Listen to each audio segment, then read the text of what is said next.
planet's untouched natural environments are shrinking because of pressure from human populations. As these areas decline, the creatures specially adapted to live in them are in decline.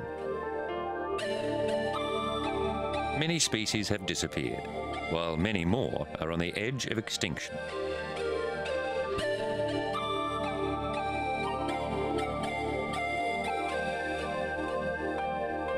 Most biologists agree that the planet is going through a rapid extinction phase, caused by the effects of human degradation of the biosphere. Half the world's species could be gone in 100 years. In 2004, the Swiss-based World Wildlife Fund released a report showing that the high-quality lifestyle humans pursue leads to a poorer and sometimes untenable life for most of the creatures we share the planet with.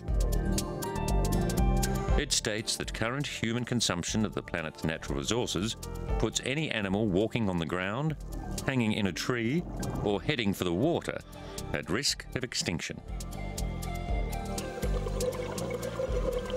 The Living Planet report looks at how climate change already affects ecosystems. The report is built on data from the Living Planet Index. This index reveals that from 1970 to 2000, populations of terrestrial and marine species dropped by 30%, while freshwater populations went down by 50%. The Living Planet report attributes this to the increasing human demand for food, fibre, energy and water. The Living Planet Index tracks trends in populations of more than 1,000 species. The report also examines the consequences of human consumption, ranging from commercial fishing in Hungary to polluted rivers in Kenya. The report uses what it calls the ecological footprint as a benchmark to compare current levels of human consumption with past findings. Wealthier nations are consuming more resources than ever before, and the impact on the biosphere has increased 2.5 times since 1961. It is unclear how long the current levels of human consumption can last. The tropical rainforests of Southeast Asia are under attack, and the animals that live there are suffering. If logging continues at its current rate, most of these forests will be gone in 5 years. Every year, the world consumes more than 250 million cubic metres of tropical hardwood.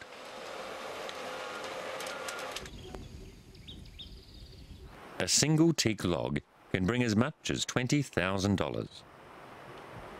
In some parts of Malaysia, there are moves to get the logging industry onto a sustainable footing, with thinning of forests rather than clear felling. But the lure of easy profit means the sustainable practices are not widespread. This extensive logging, as well as habitat fragmentation, has led to a sharp decline in numbers of orangutan, the arboreal great apes that live in these forests. In Malaysia and Sumatra, the problem is exaggerated because forests are being burned so areas can be replanted with oil palm plantations. The changes are becoming permanent, with the forests being prevented from regenerating.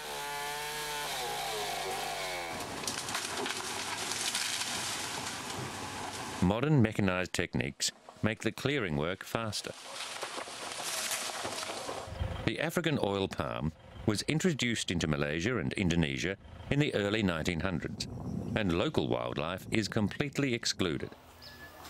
To make matters worse for the orangutan, an illegal trade has been functioning, with 53 animals being discovered in a private Bangkok zoo.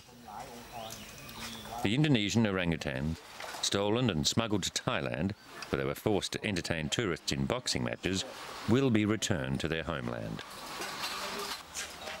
The animals were rescued from the zoo in 2004 and have been the subject of bitter dispute between Thai and Indonesian authorities ever since. Plans were made to carry out DNA tests on the animals to ascertain the exact origins of the apes before repatriating them.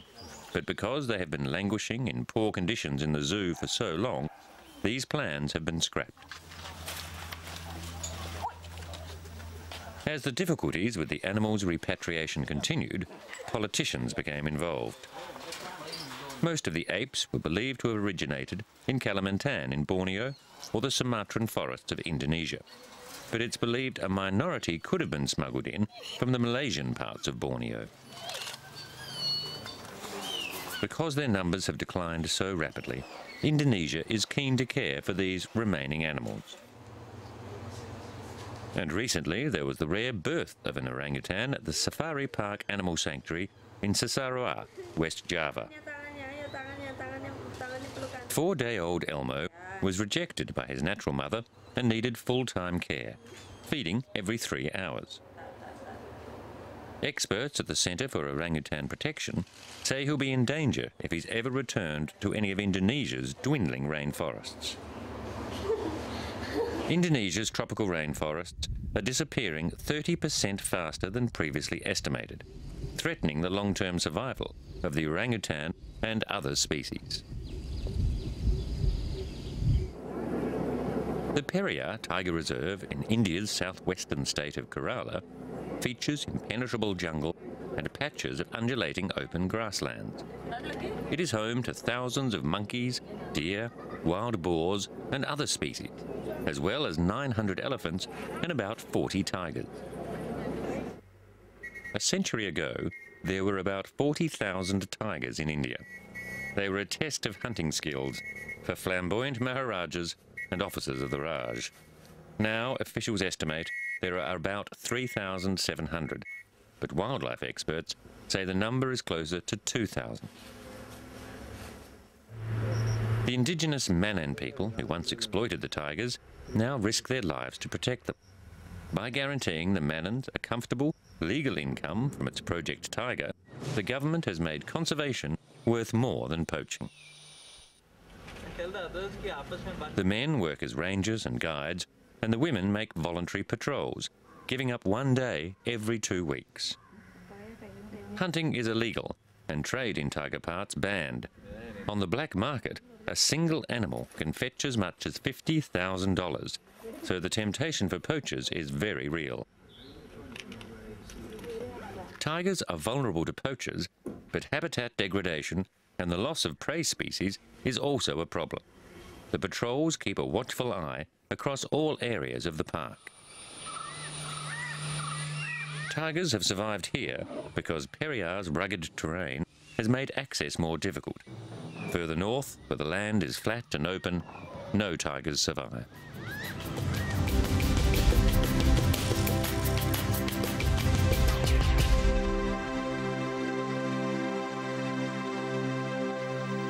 Across the world, seed hunters are gathering the seeds from endangered plant species in an attempt to save them from extinction.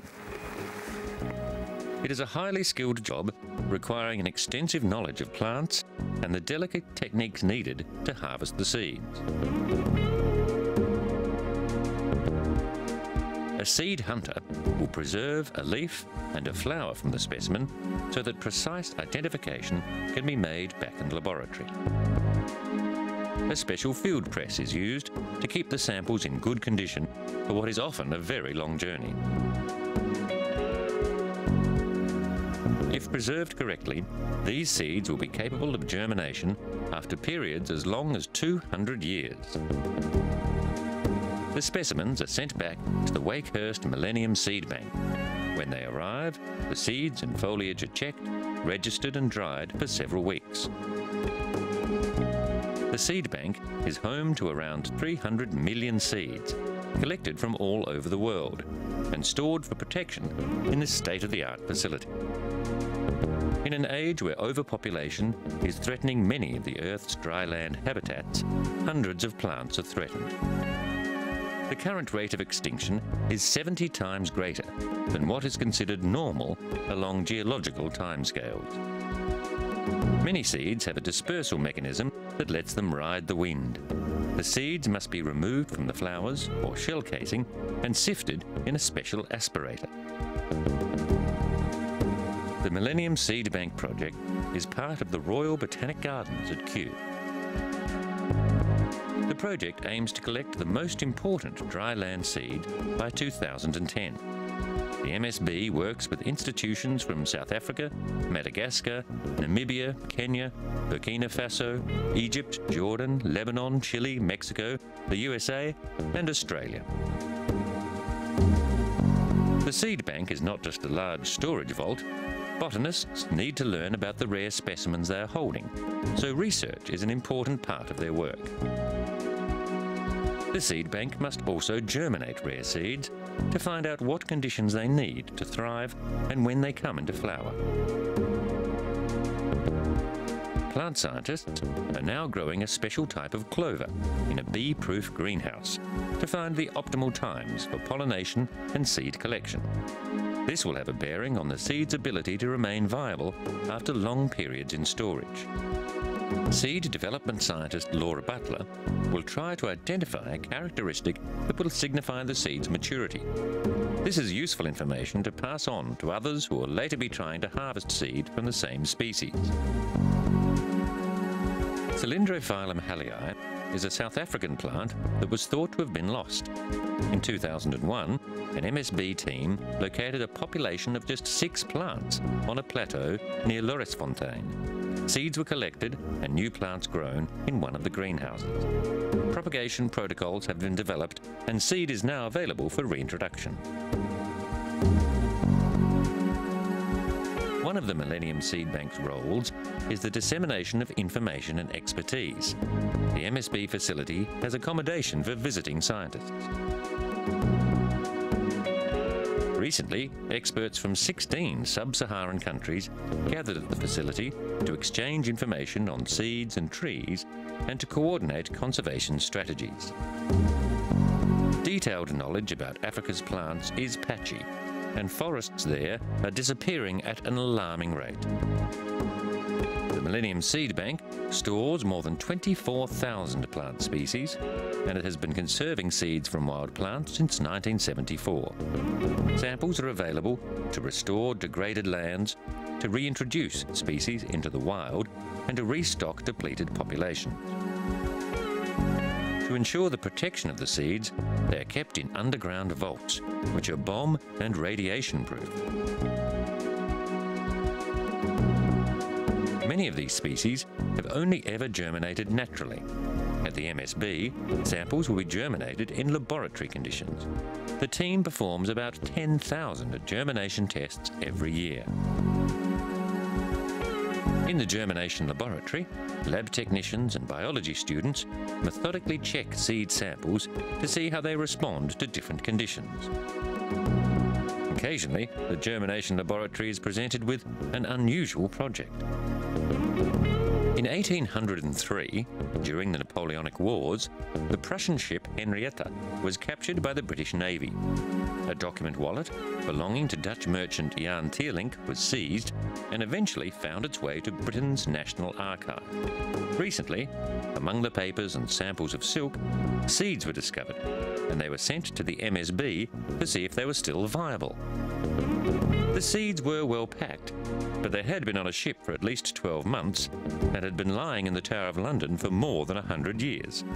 Teerlink was importing silk and tea from Java and China, and the seeds must have been for personal use. Of the 32 different types of 200-year-old seed in the wallet, the MSB was able to get 3 species to grow. One, a legume called Liparia villosa, did particularly well, with 16 of 25 seeds coming to life. The other 2 plants remain a mystery, but comparisons with other seeds suggest that they originated in South Africa. As they grow, they will undergo DNA testing, and they will be compared with current specimens. Another seed repository, the Svalbard Global Seed Vault, has recently been completed. Svalbard, an archipelago situated in the Arctic Ocean, about halfway between Norway and the North Pole, was chosen to house the vault as it has all the natural prerequisites for storing the seeds. The underground vault has been built as a 120-metre long tunnel inside a mountain at about 130 metres above sea level near Svalbard's largest town, Longyearbyen. Permafrost and the thick rock will ensure that the samples will remain frozen, even without electricity.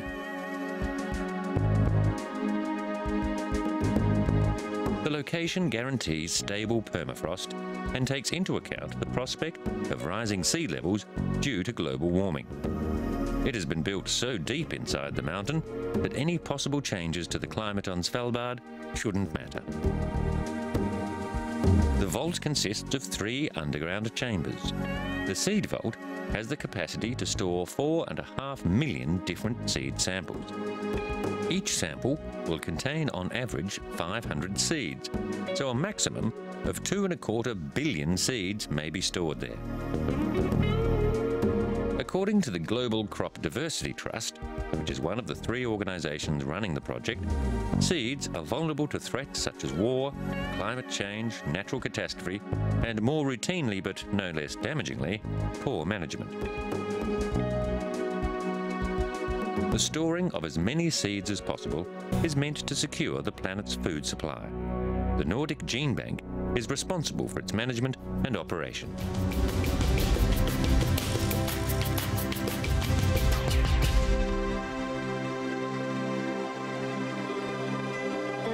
The Galapagos archipelago, 1,000 kilometres to the west of Ecuador, is known for the large number of species that are found here and nowhere else.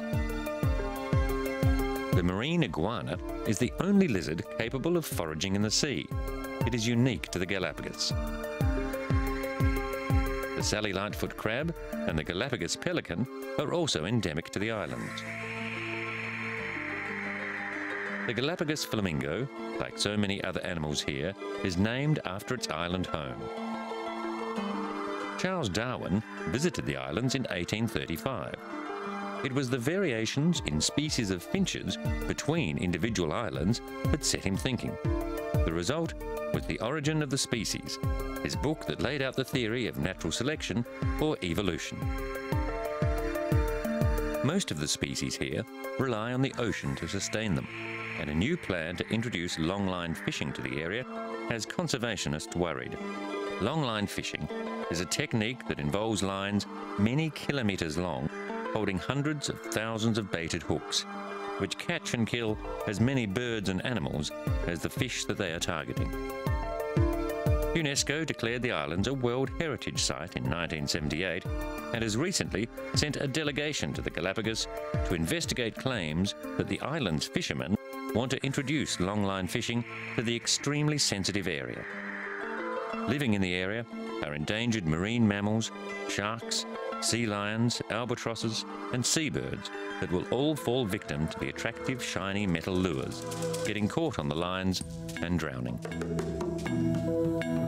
The Corcovado National Park, on the Osa Peninsula of southwestern Costa Rica, is a thickly rainforested area known for its diverse populations of monkeys.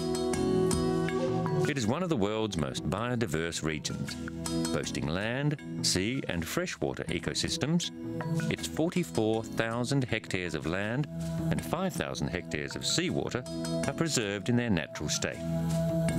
Normally, the park is home to around 10,000 primates. Spider monkeys, howler monkeys, capuchin, white-faced and squirrel monkeys live off the wild fruit, flowers, leaves and insects that grow here in abundance. But in 2005, something peculiar happened that biologists still have trouble explaining. At least 3,000 monkeys of differing species suddenly died. This was around 30% of Corcovado's total primate population. Local experts called in assistance from the United States to investigate the mysterious deaths. Blood samples were collected and sent to the University of Texas for further analysis. It was thought that some type of virus had spread through the primate population. Pathologists checking the blood samples could find nothing wrong. The scientists were baffled. It took a long time to piece the puzzle together. At the end of 2005, Corcovado had received huge amounts of rain. In September, 990 millimetres were recorded. In October, the area had 1,500 millimetres, and November saw a further 1,000 millimetres of rain. It is now thought the rain reduced the availability of food and also affected the ease with which the monkeys could forage for food. Such shocks can send delicately balanced animal populations spiralling towards extinction. In the tropical savanna around the Sri Lankan town of Polonnaruwa, the thousands of wild elephants that once roamed freely are slowly disappearing. The millions of people living in the region are challenging the elephants in a daily battle for space, and the elephants are losing. Across Sri Lanka, there are barely 3,000 elephants left. About 150 elephants are killed each year for their ivory, but it is the habitat loss that is the biggest threat to the animals. Sri Lankan conservationists are trying to preserve the elephants in their different herds so that they continue to breed in a sustainable way.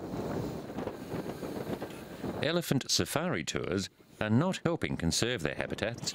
Instead, the elephants are being driven out from their natural areas as forests are manicured for tourists. The perilous state of elephants is not unique to Sri Lanka. According to a United Nations report, the elephant population across Asia has fallen from hundreds of thousands at the turn of the 20th century to barely 16,000 in 11 countries today. The Asian elephants in Sri Lanka don't migrate as much as the African elephants do. They move locally within their home range, which for a typical Sri Lankan herd is about 83 square kilometres. These areas are being intruded upon by people coming to cut trees, reducing the elephants' food reserves. At the Polonnaruwa rubbish dump, plastic bags, hospital waste and garbage from the tourist town's hotels are a feast for scavenging animals. The elephants have become so desperate for food that they have turned to scrounging amongst the garbage. It is the same story across the world. Growing human populations need more and more space, and the animals that once roamed freely are being squeezed into shrinking islands of forest. In Sri Lanka, elephants are being forced to live off the muck discarded by humans. The elephants in Sri Lanka need much more protection to prevent them from becoming an endangered species.